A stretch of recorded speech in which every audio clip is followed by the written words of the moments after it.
enrollment would be adversely impacted. The third is the lack of preparedness for collegiate work. This challenge demands collaboration, as stated earlier, with the K-12 systems to ensure that students are college ready. The fourth is the lack of understanding of financial aid. Students and their parents do not understand how to most effectively leverage their financial packages, or they believe they cannot afford to matriculate at a community college because of the lack of funds. Further, this issue, like all the rest, have compounding impacts. For example, students who borrow as a part of their financial aid package do not understand that whether they complete their course of study or not, they have to pay the money back. The fifth is what researchers are called the summer melt. This research is suggesting that while graduating seniors report their intent to attend a community college, about 40% of them never show. This is a challenge, and we must become creative in structuring touch points to keep students engaged throughout the process until they show up at our doors. And finally, there is the recent conversation as to the role and the mission of community colleges in the state of California. Thank you. Thank you. Ms. Madrid. I think that they always have the issue of budget. It's always an issue of budget and of penetration time, of degree completion.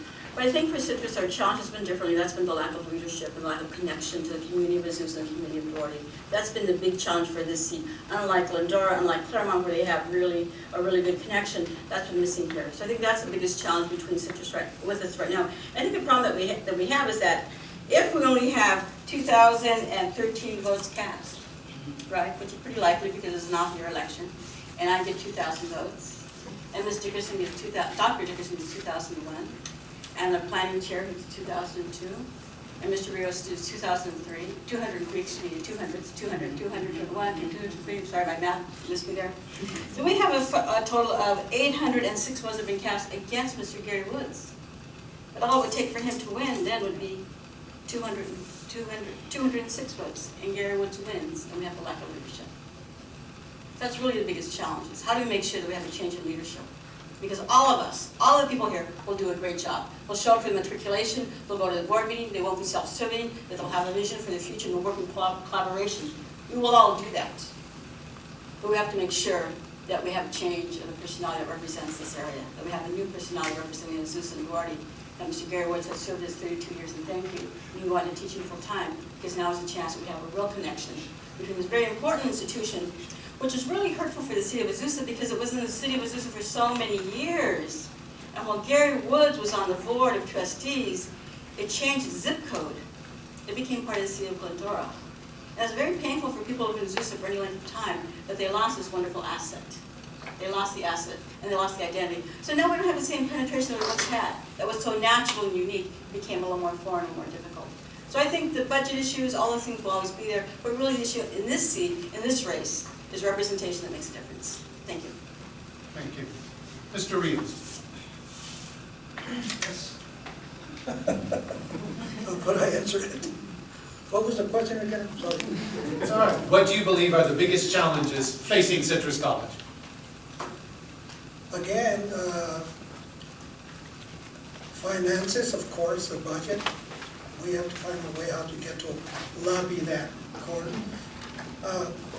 One of the biggest concerns I have is the service we have to offer our veterans. And they're coming back from war with emotional stress and things.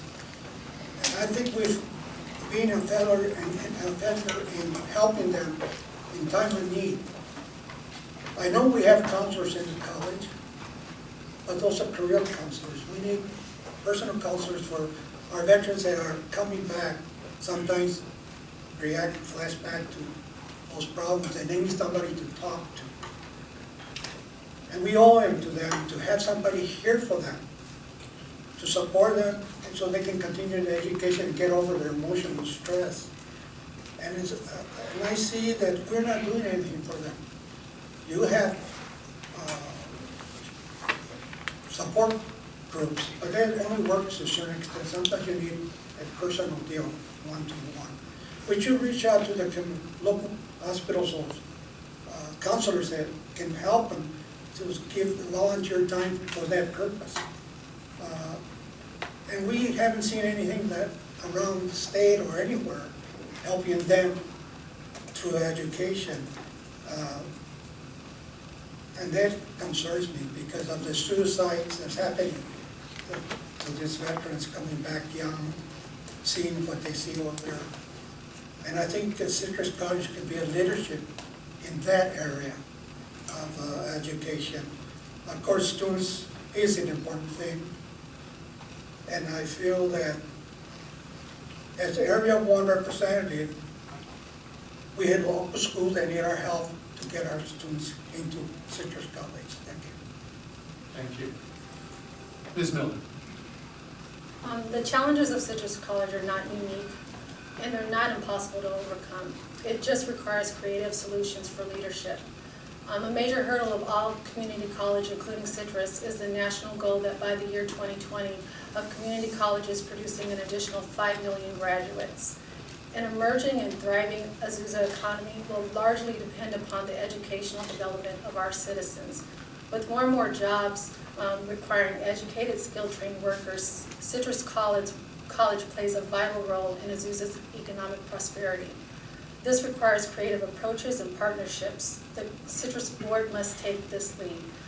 There must be joint efforts between Citrus, city leaders, school boards, and our local universities to help our students prepare for and complete college. Similar to the Long Beach College Promise, a program which provides for free tuition, guaranteed admission to Cal State Long Beach, support through a student's time at college, our community as well must make a promise to our students and invest in the continued success of our city. But this doesn't start when a college walks on this campus. That is too late. College begins as early as kindergarten. Our school districts, Azusa School District's leadership, must take ownership of their role in delivering to Citrus College a campus-prepared student.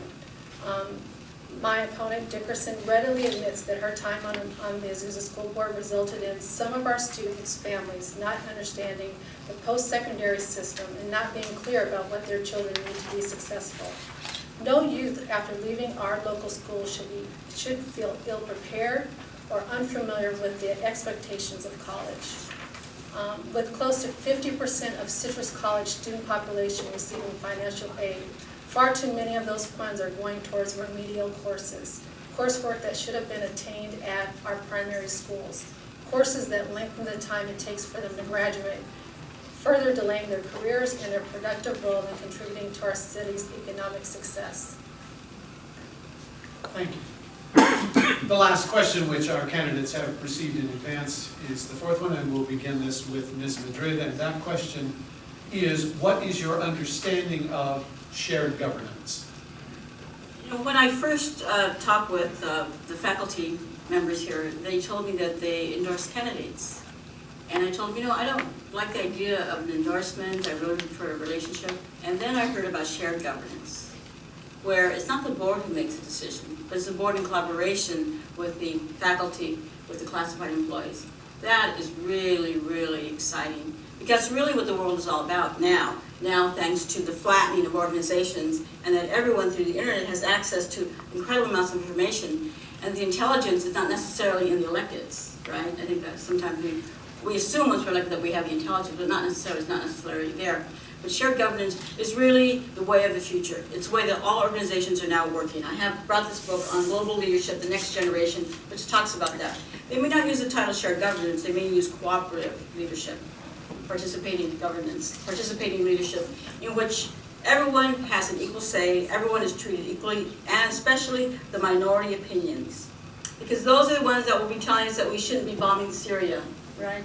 Those are the ones that will be telling us we should have more efficient cars, that we should have electrical, solar-powered homes and cars earlier on than relying on the propaganda and the opinions of those that are in power, such as cooperation in corporate America. So I think shared leadership is really the way for the future. We don't have that in the local city district. We don't have that in the state government. But that's what the federal government is based on. It's based on the three branches of government. That's supposed to be shared governance. We have the checks and balances. So I think the idea here that everyone's at the table, that the movement towards transparency and equal empowerment and equal participation is very, very powerful, because we're competing now against the entire globe. We're not competing against New York, we're competing against the entire globe. So we have to all be ready for this global village that we live in, that we're all equally prepared, that our future is prepared, that we're not at risk of being left behind. Thank you. Thank you. Mr. Rios? Yes. Church governance. In our college, we had it. And as the way I understand it, everybody involved in the college itself is part of that church governance. And we're appointed to different committees. Every representative of every classification was in a committee. Depending on the committee that was selected, the subject of the committee had maybe one more or two people. But everybody, classified, confidential, administrators, even VPs, were part of the committee. We all share the committee in different discussions, different from budgetary to job classifications to different things. And we were very lucky with our particular community college because we were involved in all that. That's what I mean, that I was privileged to understand the system better than just being a classified employee and not knowing the rest. So that taught me how the system worked and shared in the process of shared governance. And the way I understand what shared governance is, and I think that's what you're talking about, is sharing the running of the college with faculty, staff, and different people to help the college leadership direct its resources to the students who are primary concern. So my experience with shared governance, I learned a lot through it, and I endorse shared governance myself if it's workable like in my college. Thank you.